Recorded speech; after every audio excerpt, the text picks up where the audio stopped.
दोस्तों, रात का 12 बजे का समय था कि कमल अपने ऑफिस से घर की ओर लौट रहा था कि तभी रास्ते में देखता है एक औरत बुर्खा पहने हुए खड़ी है और उसको हाथ दे रही है। कमल अपनी गाड़ी की लाइट दूर से ही धीमी कर देता है। कमल जब उसके पास जाता है तो देखता है कि उसके बुरखे से ही जिस्म का गोला साफ दिखाई दे रहा है और वह उसके पास आकर अपनी गाड़ी को रोक देता है। वो सोचता है कि शायद औरत किसी परेशानी में होगी, इसलिए वो गाड़ी को रोक रही है। गाड़ी के रोकने के बाद वह औरत से पूछता है कि आप कहाँ जाना चाहती हैं और आपको कहाँ जाना है। औरत कहती है, बाबूजी, जहाँ आप ले चलो, मैं आपके साथ चलने के लिए तैयार बैठी हूँ। अब वो महिला कमल से कहती है, बाबूजी, क्या मैं आपकी गाड़ी में बैठ जाऊँ? कमल जो होता है उस लड़की को नीचे से ऊपर देखने लगता है। देखने के बाद कुछ टाइम तक वो थम जाता है और फिर कहता है, ठीक है, बैठ जाओ। जब वो गाड़ी में बैठ गई तो अब कमल अपनी गाड़ी को आगे चला देता है और फिर उससे पूछता है कि कितना लोगी। औरत कहती है, बाबूजी, आप चाहे जितना दे दो। फिर भी कमल पूछता है कि एक रात की तुम्हारी फीस कितनी है, क्या लेती हो? वह कहती है, बाबूजी, मैं 5,000 लेती हूँ। उसके बाद वह अपने चेहरे से नकाब उलट देती है क्योंकि उसने बुर्खा पहना हुआ था और चेहरे पर नकाब डाल रखा था। अब जैसे ही उस औरत ने चेहरे से अपना नकाब हटाया तो वह इतनी खूबसूरत थी कि कमल उसको देखता ही रह जाता है और उसको देखने के बाद यह सोचने पर मजबूर हो जाता है कि इतनी खूबसूरत औरत आखिर अपना जिस्म इस चौराहे पर क्यों बेच रही है। क्या मजबूरी रही होगी कि वह लड़की अपने जिस्म को इस तरह से बेच रही है। अब दोस्तों, जो कमल का गाड़ी का स्पीड होता है वो धीरे धीरे चलने लगता है। वह औरत कमल से कहती है कि बाबूजी, आप कितने आदमी हो मेरे साथ रात गुजारोगे? कमल हैरान हो जाता है। कमल कहता है कि मैं अकेला हूँ, मेरे पास कोई आदमी नहीं है, अकेला ही तुम्हारे साथ रात गुजारूंगा। उसके बाद फिर वो औरत कुछ सोचने के बाद कहती है कि बाबूजी, आप मुझे तकलीफ़ तो नहीं दोगे? कमल हैरान पड़ जाता है। वो सोचने लगता है कि ये क्या कह रही है। कमल कहता है कि नहीं, मैं तुम्हें कोई तकलीफ़ नहीं दूंगा। वह औरत कहती है कि बाबूजी, कुछ लोग ऐसे करते हैं कि जब मुझे ले जाते हैं तो फिर वह दारू पीकर नशे में सिगरेट मेरे जिस्म पर बुझाते हैं।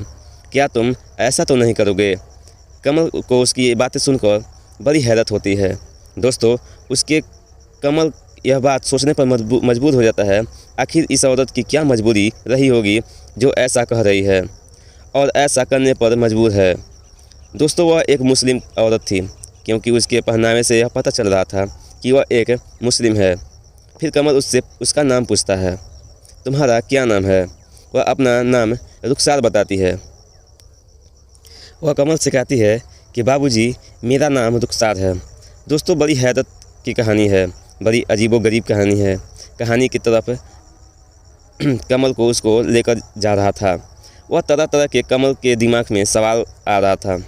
कमल रुखसार से सवाल करने का भी मन बना लिया था और गाड़ी में बैठे बैठे रुखसार से वह एक से एक सवाल पूछ रहा था।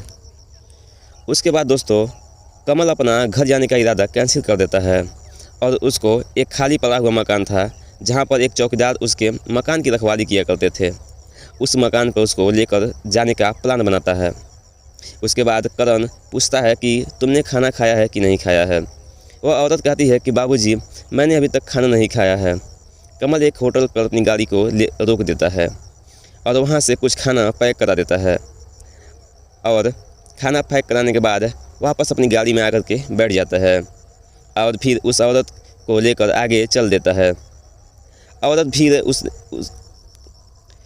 औरत को फिर उसी मकान पर ले जाता है जो मकान खाली पड़ा हुआ था। उस मकान में ले जाकर के उस औरत को पहुंचाता है और चौकीदार उसका गेट खोलता है। फिर उस औरत को यानी रुखसार को अंदर लेकर चला जाता है। अंदर से मकान बहुत ही खूबसूरत, बहुत ही ऐशो आराम का होता है। आराम की हर एक चीज़ मौजूद होती है और वहाँ जाकर वह रुखसार से कहता है, यहाँ सोफे पर बैठ जाओ।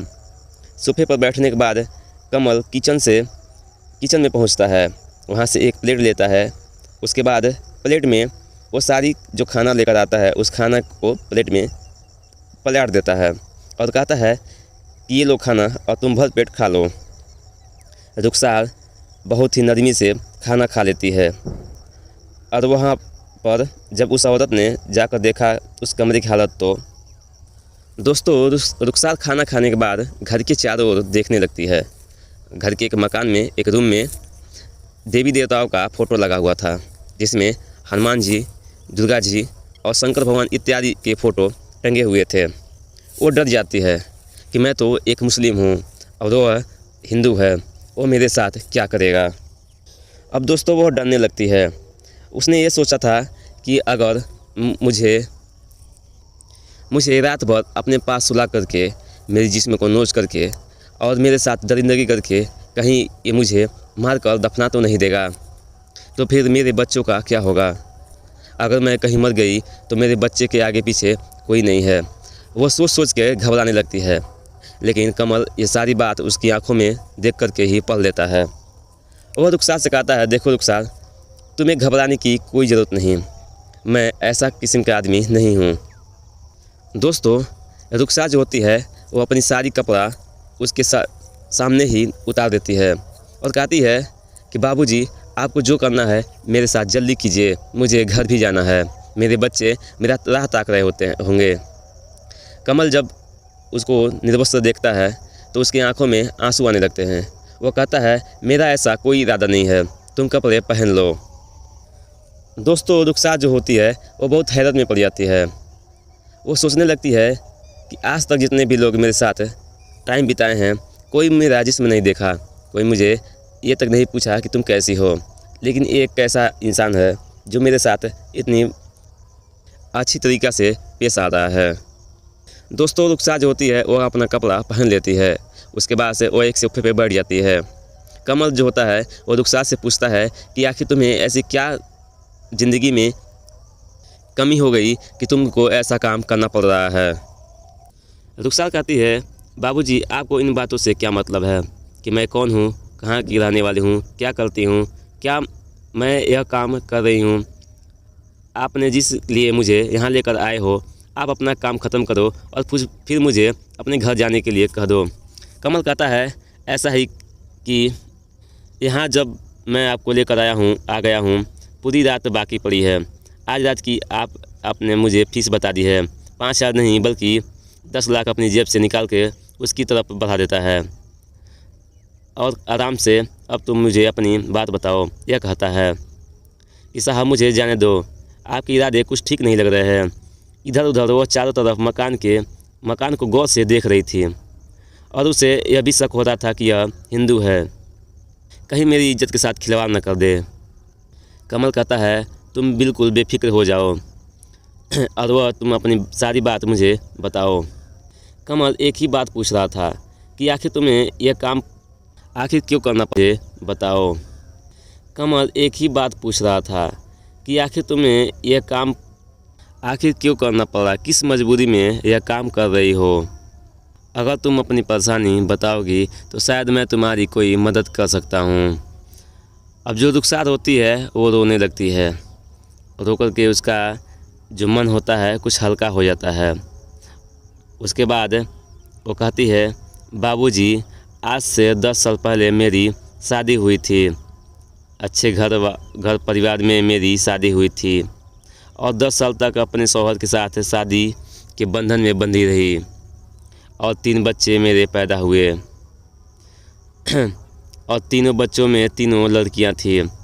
उसके बाद 10 साल के बाद मेरे शौहर का इंतकाल हो जाता है। उसके इंतकाल यानी उसके मरने के बाद मेरे ससुराल वालों ने मेरे ऊपर जो जुल्म करने शुरू किए, मुझे मारना पीटना और मुझे ताने देना शुरू कर दिए कि तुम हमारे लड़के को खा गई हो, और उसके बाद मुझे घर से बाहर निकाल डाला। अब मैं क्या करती, मेरे माँ बाप है नहीं थे। मैं पहले ही मेरी शादी जब हुई थी उसी बीच मेरे माँ बाप का इंतकाल हो चुका था। सर से माँ बाप का साया भी ख़त्म हो गया था। 3 बच्चे थे, कहाँ तीनों को लेकर जाती, मुझे कुछ समझ नहीं आ रहा था। उसके बाद मेरे एक रिश्तेदार ने एक बूढ़े आदमी से, जिसकी उम्र लगभग 60 साल के करीब था, उसके साथ मेरी शादी करा दी। पहले से ही उसकी एक बीवी थी और बच्चे थे, लेकिन फिर भी उसने मेरे साथ शादी की। जब मैं शादी होकर उसके घर गई तो अब जो उसकी बीवी थी और उसके जो बच्चे थे, उन्होंने मुझे तरह तरह से परेशान करना शुरू कर दिया। जब तक वह 2-3 साल ज़िंदा रहा तब तक मुझे इतनी ज़्यादा तकलीफ़ें नहीं हुई, लेकिन उसके मरने के बाद जो मेरे ऊपर अत्याचार जो हुआ, मैं उससे क्या ही बताऊं, बयान नहीं कर सकती। अब वह भी मेरा कोई नहीं था, वहाँ से भी मुझे निकाल दिया गया। अपने 3 बच्चों को लेकर, 3 बेटियों को लेकर, जो छोटे बच्चे थे मेरे, उनको लेकर मैं कहाँ जाती। जैसे तैसे करके एक मकान किराए पर लिया और वहाँ रहने लगी। अब मेरे आगे सबसे बड़ी समस्या यह थी कि मैं अपने घर का खर्च, अपने बच्चों को पालने के लिए क्या करूं। सोच रही थी कि किन बड़े घरों में, मालदार लोगों के घरों में झाड़ू पोछा करूंगी, घर की सफाई करूंगी, काम करूंगी और मेरी गुजर होने लगेगी। इसी कश्मकश में एक दिन मैं सड़क पर खड़ी थी, कहाँ जाऊं, क्या करूं, कि एक आदमी आता है और वो कहता है कि चलोगे क्या। फिर उस आदमी से पूछती है कि कहाँ लेकर जाओगे। वो कहता है कि अगर तुम एक रात के लिए मेरे साथ चलोगे तो मैं तुम्हें 5,000 रुपया दूँगा। उसके बाद वह मुझे अपने साथ ले जाता है। मैं उसके साथ जाते हुए सोच रही थी कि इस आदमी ने बड़ी आसानी से कह दिया कि वह मुझे 5,000 देगा। 5,000 मेरे लिए बहुत बड़ी रकम थी। मुझे पता चला था कि घरों में काम करने के लिए बड़ी मुश्किल से महीने का 2,000 मिलता है, और वह मुझे एक रात के लिए थोड़ी देर के लिए ले गया था और मुझे 5,000 देने के लिए तैयार था। मैं खामोशी के साथ उसके साथ चली गई और उसके साथ टाइम गुजारी और वह मुझे 5,000 दिया। कोई है ही नहीं, बस उसी दिन से बच्चों की परवरिश के लिए मैंने अपने बच्चों को पालने के लिए किसी का सब कुछ बीमारी के कारण मौत हो जाती है। अब दोस्तों मैंने छोड़ दिया कोई महिला और बस यही इसी काम के लिए मैं लग गई। जो लोग हर रोज बस यही 2 लोग सज संवर करके, मेकअप करके मैं उसकी रास्ते मम्मी पे पापा खड़ी हो मरे जाती हुए हूँ लगभग 7 भर का और समय बीत जाता है। रास्ते जो बाद जो से जा रहे दोस्तों होते हैं उनसे अब घर पे हाथ महिला रोक की करके कमी कहती महसूस हूँ होने लगती है। चलोगे क्या। तो जो घर के जो कुछ बगल के पैसे दे होते हैं करके उस औरत के साथ रात तो कहते हैं गुजारते कि तो बेटा बस ऐसा मुझे है ले बड़े, जाया करते तुम थे। शादी कर लो। मैंने अगर तुम आपके शादी बारे कर में लोगे भी यही तुम्हारे सोचा घर था पे कि एक आप बहू आ जाएगी भी शायद और जो रात महिला को वाला जो काम सुनसान होता है, सड़क पर जा जैसे रहे हो, खाना बनाने का शायद किसी औरत की तलाश में हो। जो झाड़ू मैंने पोछा आपको होता हाथ है दिया वो और आप कर रुक लेंगी। गए और इससे मुझे तुम आप लोग यहाँ को लेकर बहुत चले ही आए हो। राहत अब मिलेगी कमल कहता है, और फैमिली में उसकी तुम लोग भी स्टोरी, अपने उसकी बात खुश सुनकर रहोगे। कमल की आंखें भर आती है। तो वो कहता है हाँ चाचा कहता जी है आप कि बात तो ज़माने ठीक में कर रहे हैं, कितने मैं लोग शादी ऐसे ही कर हैं लेता हूँ। जो सुकून से अपनी ज़िंदगी गुजार तो रहे दोस्तों हैं शादी कोई और कितने धूमधाम लोग से नहीं ऐसे होती है। परेशान हैं जिनको पासी 2 गांव के वक्त एक की मंदिर रोटी भी नसीब में नहीं हो रही है। जाकर के दोनों लोग जयमाला डाल देते हैं।